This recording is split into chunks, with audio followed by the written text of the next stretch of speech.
when you have really difficult pinch points, that's when I think I've learned the most. And also, I think the fact that I've got through them means that I'm much calmer about them. Similar things come along now. It's a real rock and roll. Like, it's not an easy journey, right? It's so much harder than academia. It's harder than anything else I've done, but I love it.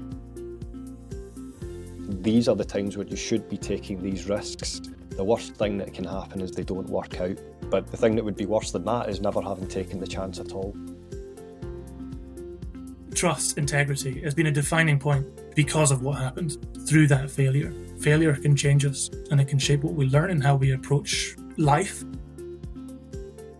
This process had made me redefine what creativity is. And also I realized that I do have an entrepreneurial mindset. Hopefully you get there in the end. But even if you don't, you learn something. What's that line? You either win or you learn. Hello, I'm your host Sarah McLusky and welcome to this introductory episode of the Academic Adventures podcast.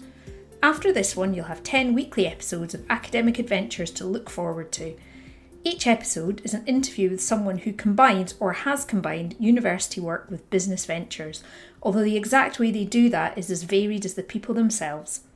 This podcast is the brainchild of Orla Kelly, Scotland's Knowledge Exchange and Innovation Collaboration Manager, and she's based at the University of the West of Scotland. Here's Orla to say a bit about how the podcast started. So we initially wanted to talk about failure itself. We really wanted academics to come and say, we tried this and it failed, and this is what I learned. Really hard for any academic, anybody to talk about failure in that way. It's really not that black and white, actually. It's much more about hurdles and challenges and needing to pivot. And so while this project initially started around failure in academic entrepreneurship, it really very quickly evolved to a much bigger discussion around our attitudes to risk and how we overcome problems and really make a success of these projects. And it might not be the way that you intended, but it's a success nonetheless.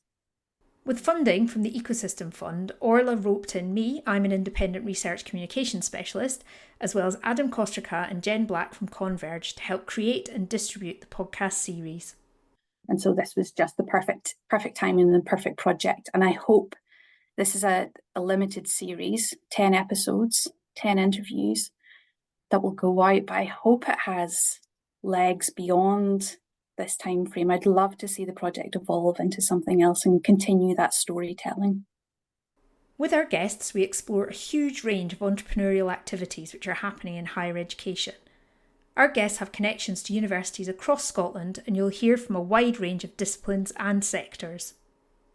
We wanted to give a platform to lots of different academic entrepreneurs, and there is no one size fits all. They come in lots of different flavours, lots of different demographics, lots of different geographies, and lots of different scales as well. They're not all just these high growth companies. There's a whole world of enterprises coming out of our universities, and we wanted to celebrate that and just change the picture of what people think of as the academic entrepreneur.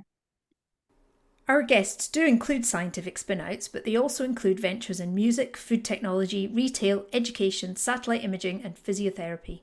You'll hear from people who started in academia but are now full-time in their business, people who started in business and then moved the other way, those whose heart is still in the university, and those who have embraced full-time entrepreneurship, as well as those who still juggle both part-time.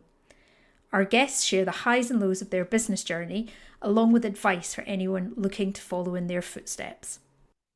I hope there are researchers in our institutions that are listening to this podcast and they can identify entrepreneurial spirit in themselves in a way that they potentially didn't see it before. There are lots of researchers who would never call themselves an entrepreneur, but that want to make an impact with their research. And a lot of this is actually about making impact. It's about getting your research out from behind a closed door and into communities or into end users and really transforming people's lives. I really hope there are policymakers and funders listening to this podcast. At certain levels, there's quite a narrow definition of what entrepreneurship is and a limited understanding of the potential of entrepreneurship in our universities. not all of the companies coming out of our universities are high growth spin-out companies, for example. There's a whole lot of other exciting, really magical things happening. And I hope the policy makers and the funders can appreciate this diversity and celebrate it a bit more, give opportunity to more academics that are interested in this space.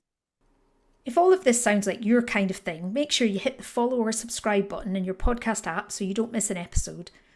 In the show notes for each episode, you'll find links to connect with the guest or to find out more about their work. And we'd also love to hear your feedback about the series or even about individual episodes. You can share your thoughts via our LinkedIn page. You'll find a link in the show notes or just search for Academic Adventures Podcast. Thanks for listening, and we hope that you enjoy the series. This podcast is a collaboration between the University of the West of Scotland, Converge and Sarah McLusky. The podcast team includes Orla Kelly, Adam Kosterka, Jen Black and me, Sarah McLusky. It's funded by the Scottish Ecosystem Fund 2023 to 2024.